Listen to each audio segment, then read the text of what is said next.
Falar um pouquinho do Palmeiras. Palmeiras está classificado, mas perdeu e, de novo, Abel Ferreira expulso.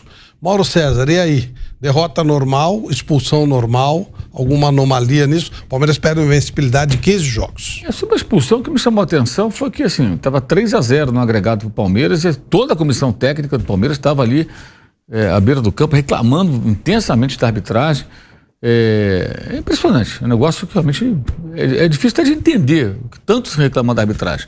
Eu realmente tenho muita curiosidade de ver esses profissionais reunidos do futebol europeu, que imagino que um dia eles voltem para a Europa, né, para fazer muito sucesso num clube da Europa, se vão reclamar com a mesma veemência e frequência que reclamam aqui. É impressionante, impressionante.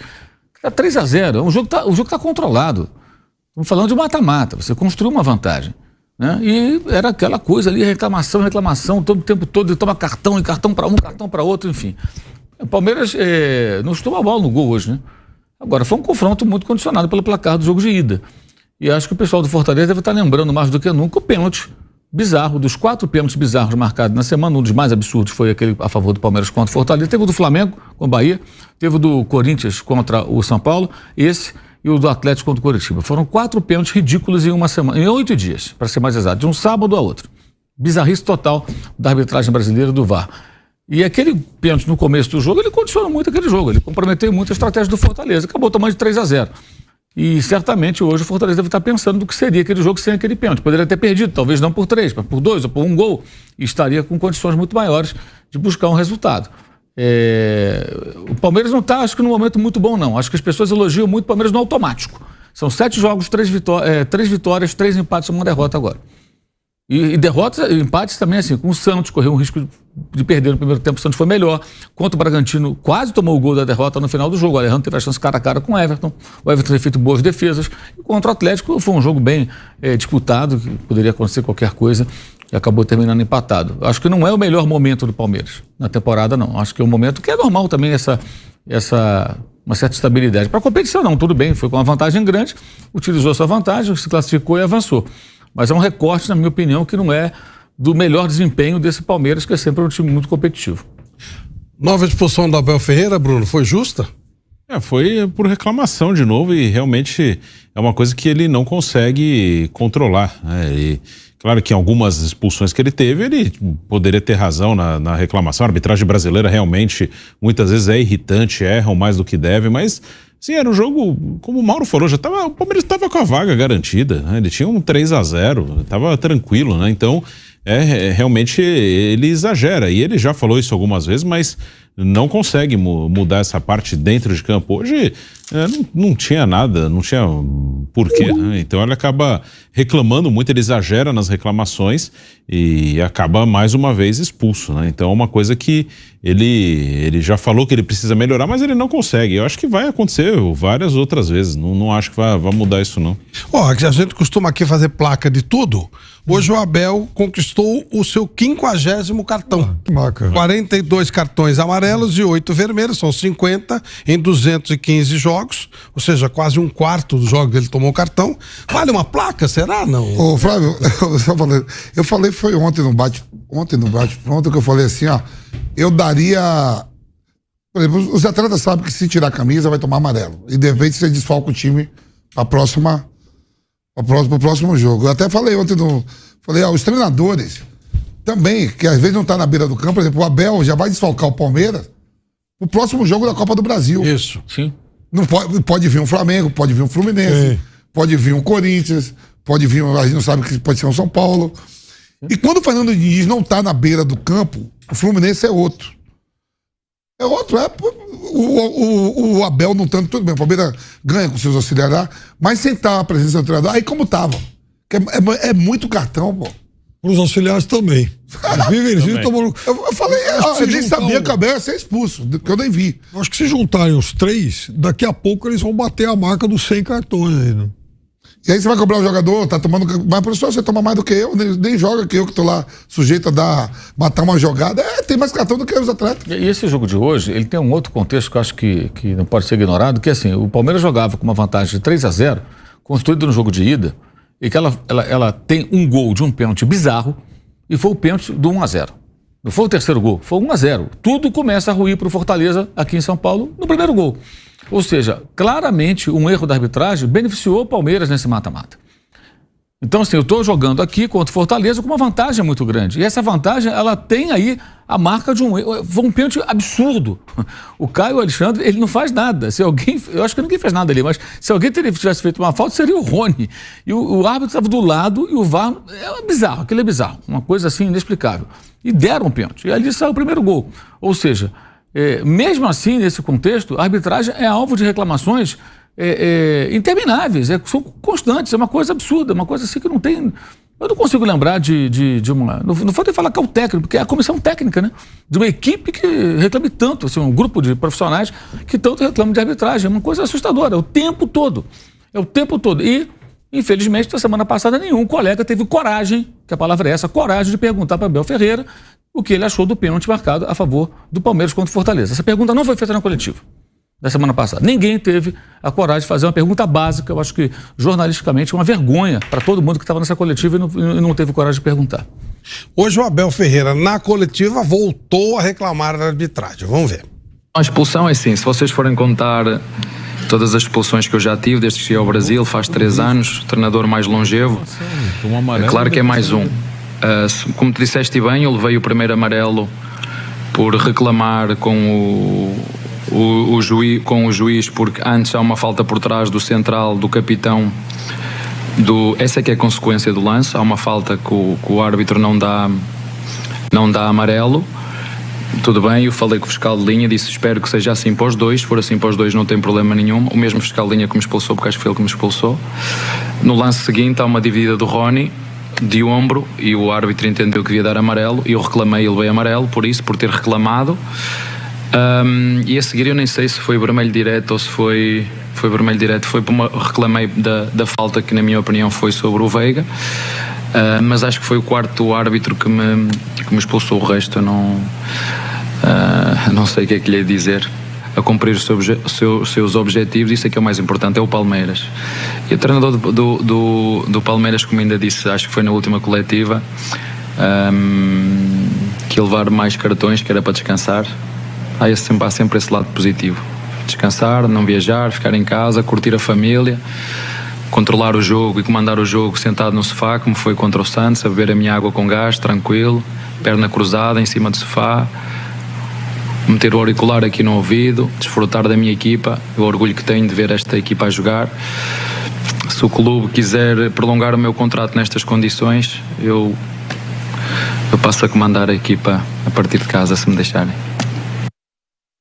E aí, Piperno? Eu acho que tem uma coisa muito grave nisso, deboche a parte dele, assim, totalmente desnecessário, é que essa sequência, essa repetição de suspensões, de cartões, expulsões e tal, isso também vai condicionando a arbitragem contra ele. Então, amanhã depois tem um lance em que, de fato, ele possa ter razão, se ele olha pro lado, cartão. Os árbitros conversam entre eles, são tudo amigos também. Lógico, é a mesma coisa com o jogador.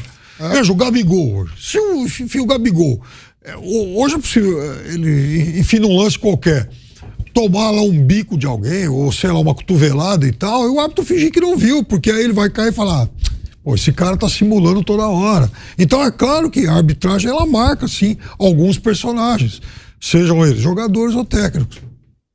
Eu vi um lance mesmo que ele tomou um amarelo, que isso ele tava certo, o árbitro foi dar amarelo. A jogada de impedimento você tem que deixar ir pra ver se tava ou não, né? Só que foi o jogo, aí o árbitro, o bandeirinha já deu logo, aí ele foi reclamar, pô, mas não tem que deixar concluir, o cara já veio e deu amarelo. Porque é um personagem já, tem alguns caras que já é marcado. E o Abel, Fernando Diniz, Mano Menezes, o Luxemburgo tá bom. Com razão ou não? Hã? Marcados com razão ou não? Eu acho que não, acho que os caras reclamam demais. Então tem razão, tá, são marcados com... lógico. Porque eles enchem muito o saco mesmo. Isso eu não falando de treinadores, fora tem um monte de jogador. O Hulk, Felipe Melo, você pegar, Roger Guedes, Luciano do São Paulo. A gente vê jogos aí, quarta, domingo, a gente faz. Os caras reclamam de tudo, de qualquer coisa. E o árbitro tem o poder da decisão, tem a regra a favor dele para usar da maneira que ele entender, desde que cumpra a regra. Não me parece uma coisa inteligente você brigar com a arbitragem. Não sei o que vocês pensam. Inteligente não é. Melhor você ter ela a teu favor. teu favor, que eu digo não para ser favorecido, né? Para olhar você de uma maneira... Você perde o benefício da dúvida. Os árbitros falavam muito isso sobre o César Sampaio e o Zinho. Eles eram os caras legais, sabe? Levavam na conversa e tal. E aí eles até... Era muito difícil eles tomarem cartão. Eles sabiam, tinham inteligência para até falar, ô professor e tal, não sei o quê, com inteligência.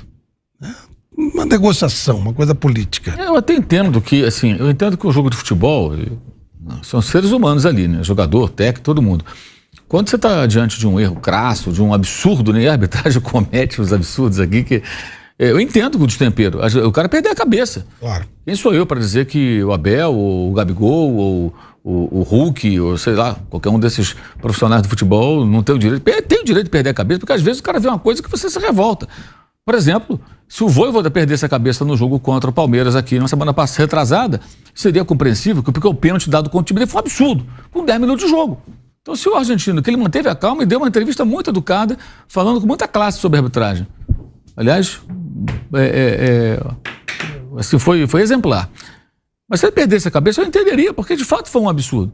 Como o pessoal do Bahia, no pênalti que deram, na expulsão lá do Canu, naquela jogada que o Gabigol simulou, o cara fica nervoso mesmo, perde a cabeça.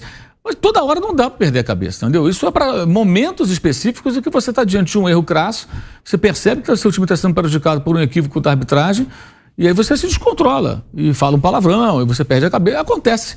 Agora, toda hora não, né? Porque toda hora, isso vale para qualquer profissional que faz isso. Jogador, técnico, quem for, dirigente, né? Dirigente também. Acabamos de ver um dirigente no final de semana pressionando a arbitragem, né? Já fora das 4 linhas. Em geral, faz isso com qual intuito? Desestabilizar o árbitro durante o jogo, é para isso que se faz isso. O Vampeta que jogou por tanto tempo, acho que ele pode me confirmar ou não. E fora, quando você vai na CBF pressionar, ou quando você reclama de alguma forma, é pensando no outro jogo. Porque viram outros jogos. E o árbitro sabe, esses caras reclamam pra caramba se eu errar contra eles. E o árbitro do Brasil, ele é refém de um sistema em que ele depende da escala para ganhar dinheiro. O dinheiro que banca a vida dele. É o trabalho deles, eles são profissionais. Tem que profissionalizar. Não, eles já são profissionais. Eles não são de dedicação exclusiva ou eventualmente prioritária, porque eles não têm uma certeza de uma renda. Eles ganham se forem escalados. Então, se o cara errar e pegar uma geladeira, ele não recebe. Como é que ele paga as contas dele? E ele tem que manter a forma, né? Tem que estar magrinho, tem que correr pra caramba. Como é que você faz isso? Então, quando o cara tem uma atividade profissional paralela, ou até a principal, que permite a ele conciliar, beleza. O cara é um profissional liberal, empresário, sei lá, um funcionário público, consegue umas licenças aí, alguma coisa desse tipo, ele vai se virando. Mas, em geral, ele depende daquilo ali. Ele precisa trabalhar. Então, isso gera realmente uma insegurança. E claro que todos os clubes praticamente, talvez um outro não o faça, pressiona pensando que no jogo seguinte esse cara vai entrar com medo. E quando ele for de novo no meu jogo, ele vai falar, cara... Rogério Ceni era titular de fazer esse clube reclama muito. Outro dia eu conversei com uma pessoa, contei isso outro dia, é legal lembrar. Eu estava conversando com a pessoa lá do Flamengo, eu falei, mas o Gabigol, né, ele tinha melhorado, continuou tomando muito cartão. Ele falou uma coisa assim, não é para dar razão, mas para parar e pensar, olha que coisa maluca. Ele falou, sabe o que ele fala pra gente aqui dentro do clube? Eu falei, o quê? E ninguém no time reclama. E se ele não reclamar, ninguém reclama. E o adversário reclama em cima do árbitro o tempo todo. Então o adversário apita o jogo e a gente, no caso da pessoa do ponto de vista, a gente não. Então ele alega isso. Eu falei, faz um certo sentido. Porque ninguém reclama. E o adversário reclama. Amanhã, no Fla-Flu, daqui a pouco, que é hoje, já é o dia do Fla-Flu, Felipe Melo estará em campo, está suspenso. Mas se estivesse em campo, o Felipe Melo apita o jogo. Ele fica em cima o tempo todo. Então, o jogador do time especial também tem que falar alguma coisa. Por isso, às vezes, a gente até fala, por que o jogador está em cima ali, uma confusão de um time com o árbitro? Aí o jogador do outro time se aproxima. Ele se aproxima para justamente impedir que a pressão do adversário faça o árbitro mudar de ideia. Tipo, vou dar o cartão vermelho pro Bruno. Eu sou o árbitro. Aí o Vampeta, que é do outro time, chega e fala assim, fica do lado, você vai dar o cartão, né? Você vai dar o cartão, né? Você fez sinal que vai dar o cartão. Aí eu tô hesitando, dou o amarelo ou vermelho pro Bruno? Se eu der o cartão vermelho pro Bruno, o clube dele pode vir pra cima de mim. Eu tô pensando, sou o árbitro, não puxei o cartão ainda. É o Vampeta que eu tô... Você vai dar o cartão. Tem muito isso. Foi uma falta pra cartão, você tem que dar o cartão. Você pôs a mão no bolso. Aí eu fico pressionado e de repente eu dou o cartão. Se ele não se aproximar, eu posso dar uma afinada e não dou o cartão. Isso tudo acontece dentro de um jogo, gente. É uma coisa, não precisa jogar futebol para saber, né? É só você entender um pouquinho e prestar atenção. São reações humanas. Então, isso tudo ocorre também pela fragilidade do sistema com relação à arbitragem. Eles são reféns. E isso é a única coisa que eu entendo dos árbitros. Assim. Eles são profissionais, ganham salário, mas eles ficam inseguros. Porque não tem. Agora, se a CBF resolvesse pegar parte do dinheiro todo que ela arrecada e falar só, árbitro classe A ganha tantos R$1.000 e mais um tanto aqui de diária, quando viajar e tal, né? As despesas de classe B ganha tanto. O cara sabe que tem um salário dele. Ele pode até ganhar um pouco mais se ele apitar mais, mas aquele valor X ele vai receber. Então ele sabe que o aluguel dele, o condomínio, ele vai pagar, a escola do filho, o supermercado. Agora, se o cara ficar na geladeira, gente, o cara fica um mês sem trabalhar, ele vive do quê? Então ele vive sempre refém disso. Né? É uma loucura. Foi você que falou da Edna, que a família dela... Não, o Sávio. O Sávio estava com nós na entrevista, falou que a Edna deu uma caída porque ela estava com a mãe dela com uma doença muito grave e ela tinha que trabalhar para ter o dinheiro para... Ela pega uma geladeira... E aí, para ajudar a família. E aquele problema de família, ela tinha que estar... o trabalho dela. Tinha que estar na escala para ganhar o dinheiro, senão não recuperava a mãe dela que estava doente, pagar o hospital, tudo.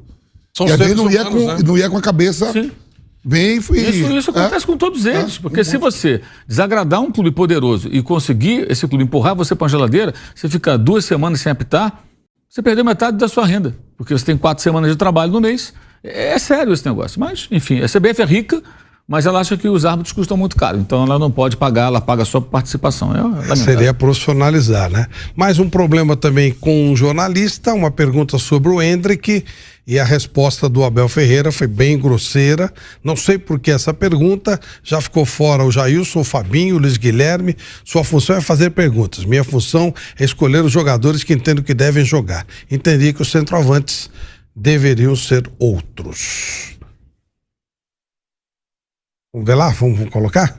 Eu não sei porque essa pergunta já ficou fora o Jailson, já ficou de fora o Fabinho, já ficou de fora o Luís Adriano. A sua função é fazer perguntas e muito bem. A minha função é escolher os jogadores que eu entendo que devem jogar e para este jogo entendi que os centroavantes deviam ser outros. Bom, a última frase já bastaria, né? Para esse jogo eu entendi que o centroavante deveria ser outro. Mas até que o tom não foi tão... Não foi assim. Então. O tom foi mais tranquilo. O problema é que, assim, tem várias pessoas do futebol que, eu falei isso outro dia já, muita gente do futebol que entende de futebol, o Abel é um ótimo técnico, mas as pessoas não entendem de jornalismo, então elas querem pautar as perguntas dos repórteres. Tem muita pergunta ruim. Eu sou zero corporativista, eu acho que a imprensa esportiva tem uma porrada de defeitos, perguntas tacanhas, às vezes não pergunta o que tem que perguntar, acabei de fazer uma crítica aqui, mas... muitas vezes o personagem em questão não é a pessoa mais qualificada para avaliar se aquela pergunta é pertinente ou não. No caso, pode fazer sentido se perguntar. O Hendrick é sempre um jogador de muita expectativa para o torcedor do Palmeiras. Quando ele não joga, as pessoas perguntam.